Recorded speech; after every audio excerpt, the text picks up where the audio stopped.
Good morning, my name is Phoebe Mohammed Shawal, and this is Hawk News. This morning, we have a few stories to get to, including a look into the digital media programs and also a big snowstorm heading our way. But first, what happens to your tuition money after it leaves your pocket? Students have been increasingly curious about what their money is being used for good reason, as government funding amount has stagnated while inflation continues to grow.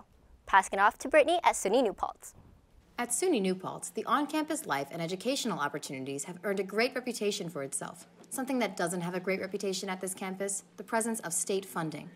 Hello everyone, hi, my name is Linese McDonald and I'm currently a senior at SUNY New Paltz studying finance with a minor in Spanish.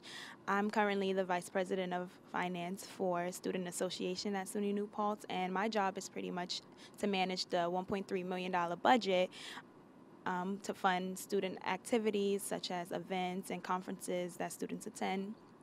In addition, I lead the Budget and Finance Committee, where I work amongst 10 to 12 other students who help me decide and go over the budget proposal process.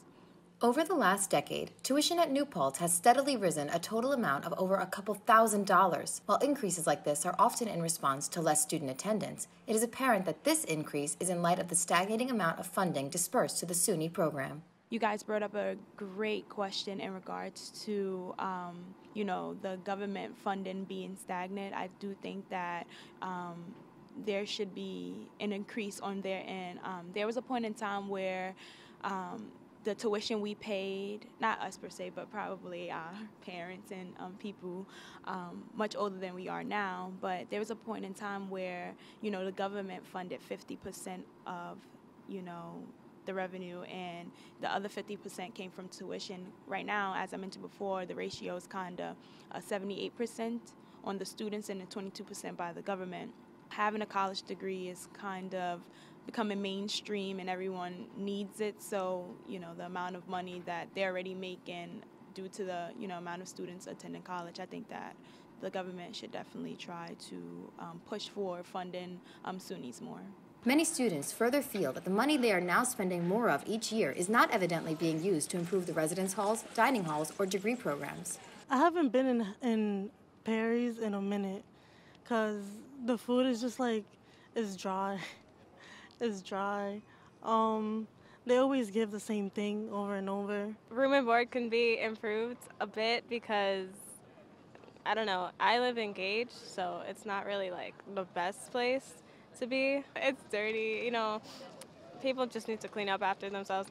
I understand that the staff does all that they can to make it as clean as possible, but maybe just enforce the rules a little more.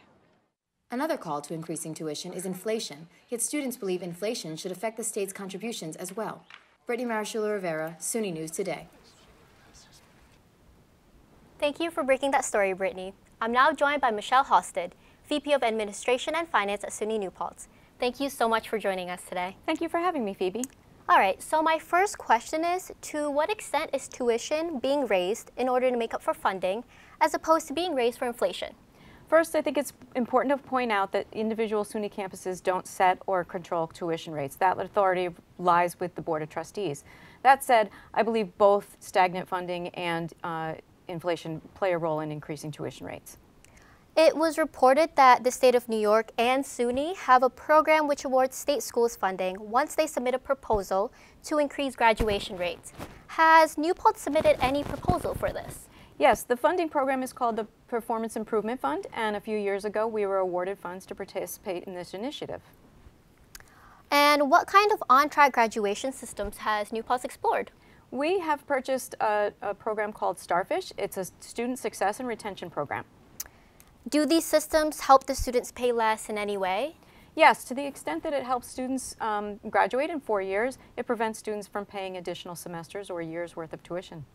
And would these systems also help in pushing more money towards on-campus needs, such as dining halls and resident halls? No, unfortunately, those budgets are completely separate from the tuition budget. Well, thank you so much for stopping by today, Michelle. We really appreciate it. My pleasure. All right, next up, a look into the equipment room for the digital media department, right after the break.